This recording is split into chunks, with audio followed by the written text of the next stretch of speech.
It's part of the Concord community. It's part of the fiber of this city, the history of this body, that we're still meeting in the same place where we first met 200 years ago. House Speaker Stephen Shurtleff grew up in Concord in the shadow of the capital city's famous dome. My brother John, older brother John, had a paper route, and he delivered the then afternoon monitor to the State House, and I used to go along with him. In fact, the speaker nearly got kicked out of the State House at age 11 when security caught him playing around in the elevators. Yes, I was once kicked out of this building where I am now speaker, and occasionally I'll get in the elevator and just push the buttons because they can. Representative Shurtleff was voted speaker in 2018, presiding over 400 members, the largest legislative body in the country. We're so unique. And when I talk to legislators from around the country, they're surprised that we have so many members, and they wonder how we get ththings done. This is how members vote. What does this mean if I'm 119? That you see a license plate on the roads, and it'll say maybe 3-119 or something. That license plate actually tells people where you sit in this chamber. That's how you're identified. So it's Division 3, which this is, and it's seat 119, which you're sitting in. Calling himself shy, Speaker Shurtleff admits his first time at the podium was a bit daunting. So what was it like the first time you walked up here? Oh, scared to death. Why were you scared? Oh, just the ideas. I'm like a dog that chased a car and caught it. Like, what do I do now? It did not take the speaker long to perfect the customary tap of the gavel. He even let me try. The House will be in order. The House will be in order. Well done. Is that good? Perfect. But I was no match. The House will be in order. Once the speaker calls the House to order, the back door to the chamber is locked. If you want to gain entry, well, not so easy to get past the Sergeant-at-Arms. Hi, may I come in? No, we're in session. Sorry.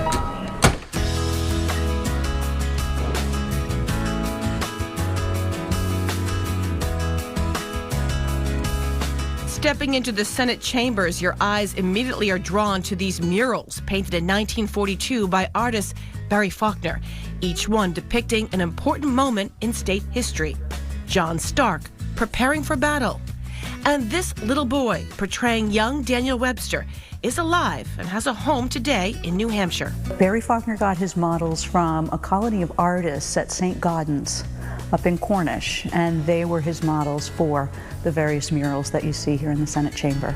Senate President Donna Soucy followed the trail blazed by her mother, who served in the House. There weren't women in the chamber, and yet this chamber became the first legislative chamber in the country to be majority female back in 2008. And with so much history, any stories about ghosts of governors past? I've heard stories of ghosts, and I will tell you, I've been in this building in the daytime on a weekend, and at night when everything's really dark. It's a little spooky. You think that the paintings have eyes that actually follow you as you walk through the hallways. The State House is open for school field trips, but not everyone gets this bird's eye view. A close-up look at the Golden Dome built in 1864. A climb up a narrow spiral staircase leads to the inside of the dome, providing spectacular views. What would take place up here? Well, often it was just a place to come up and look out at the city. But Governor Walter Peterson's wife took this as a great opportunity to host tea parties in the dome. Virginia Drew is the director of the Visitor Center, has been guiding tours for nearly 20 years. Because I can't drive by the dome without pointing it out. It shines, it looks beautiful. The work that was done over the last 2 years has really made the dome pop. It's certainly the crown of the city of Concord. And when you come through and you see that glistening dome, you know that you're someplace special. Keeping watch on his lofty perch is the dome's gold eagle, but this is not the original. He stands 6 feet by 6 inches. The original eagle, the wooden eagle, he was hit by lightning a large number of times, to the point where they finally removed him.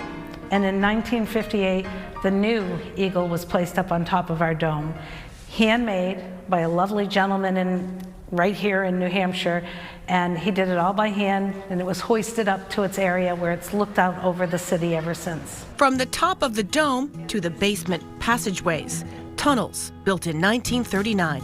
Lawmakers and state employees can avoid braving the frigid cold and instead make their way to the State House Annex without having to wear their coats. Also under the State House, a popular breakfast and lunch spot. Elizabeth's Kitchen is the State House cafeteria, located in the basement, where folks can catch up on their work in a relaxed atmosphere. With 424 lawmakers taking care of state's business, very few of them have the luxury of having an office. Senators have offices, representatives get lockers. Only veteran reps are lucky enough to have one of these lockers to store their stuff. The newbies are on their own. When the public walks through these doors, they're in the Hall of Flags. This stained glass window over the front entrance was placed here in 1870. It was recently renovated and restored. Watching visitors come in, and especially the children, when they look at that gold dome and they look at the halls, and they're in awe, and that brings that awe back to all of us. We always talk about this being the people's house, and I think when people come to the legislature, they realize it is. It's part of the Concord community, it's part of the fiber of this city, and it's welcoming to all that want to come and visit us.